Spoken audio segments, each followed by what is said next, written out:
So it appears as though Eddie Hearn could be in hot water legally for putting on this Danny Jacobs, Julio Cesar Chavez Jr. fight, because Chavez Jr. is banned in Nevada. And according to the Nevada State Athletic Commission, he should not be, I don't know whether he should not be licensed in another state, but according to them, a promoter shouldn't give him an opportunity to fight in another state legally. So let me just read out this letter which the Nevada State Athletic Commission addressed to Eddie Hearn. It says here, Nevada law prohibits any promoter licensed by the Nevada State Athletic Commission from having any dealings related to unarmed combat with a person who has been suspended by the Nevada State Athletic Commission. Nevada law also prohibits a promoter from permitting a person under suspension from participating in any contest or exhibition of unarmed combat during the period of suspension. Any violation of Nevada or federal law by a licensed promoter provides grounds for disciplinary action. In addition, under the Ali Act, no boxer is permitted to box while under suspension from any boxing commission due to, among other things, failure of a drug test. Under Nevada law, an unarmed combatant that refuses to submit the collection of a sample or specimen upon the request of the Nevada State Athletic Commission or its representative or otherwise evades the collection thereof has committed an anti-doping violation and is subject to disciplinary action just as he or she would be if he or she failed a drug test. Based on Matchroom's ongoing dealings with Chavez while he has been on suspension, it is apparent that Matchroom has violated Nevada law.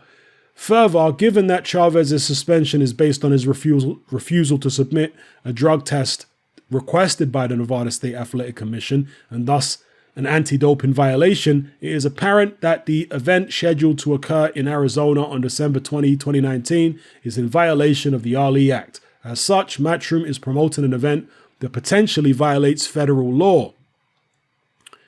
On November 7th, 2019, I contacted Sean Palmer, Matchroom's head of legal and business affairs, and informed him of the legal issues with Matchroom's dealings with Chavez discussed herein. I further informed him of the potential consequences should Matchroom not take corrective measures to comply with Nevada law, including that a violation of Nevada law would be considered by the Nevada State Athletic Commission when deciding whether to renew Matchroom's promoter's license. So there you have it, people. Eddie Hearn, Matchroom USA, potentially in some hot water. Hearn, to me, is one of the biggest hypocrites when it comes to fighters who get caught doping. Because there was a time when he said any fighter who gets caught should be banned for life. And since that time, how many drug cheats has Eddie Hearn worked with? I mean, I've literally lost count. It's so many. Even Jarrell Miller, when he was working with Miller, Miller actually failed a test several years before he worked with Eddie Hearn, several years before he got the AJ fight. Yeah, Miller failed a test. And now we've got the Chavez Jr., Danny Jacobs fight happening. And, Eddie Hearn in the past had said, oh, it's so bad in the United States because if you fail a drug test in one state, you could just go to another state. And now he himself is facilitating a fighter doing that. So I don't want to hear Eddie Hearn virtue signaling anymore about PED use in boxing, because you couldn't get a bigger hypocrite with regards to that issue. No more, please, Eddie. All right. I don't know exactly how he feels privately, but if actions speak louder than words, which they usually do, he doesn't feel that strongly about drug cheats. That's what his actions suggest. So we'll see where this goes. According to the article, there's a strong possibility that Chavez Jr. will be forced to withdraw, or, Matchroom will basically not go ahead with the fight. They'll have to get a different opponent for Danny Jacobs. We'll see what happens, people. And if they do get a different opponent for Danny Jacobs, then they might as well go back to Vegas, right?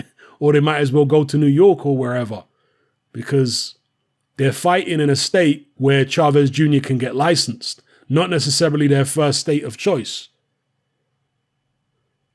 Does Eddie Hearn really want to risk getting in hot water with the Nevada State Athletic Commission and maybe not getting a promoter's license in that state?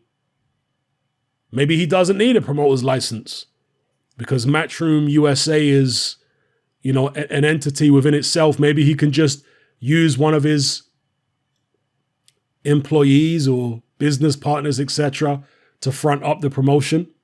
Or perhaps it would be Matchroom as an entity rather than Eddie Hearn. So let me know what you guys think in the comment section below. Eddie being a naughty boy. Is happening. I'm out.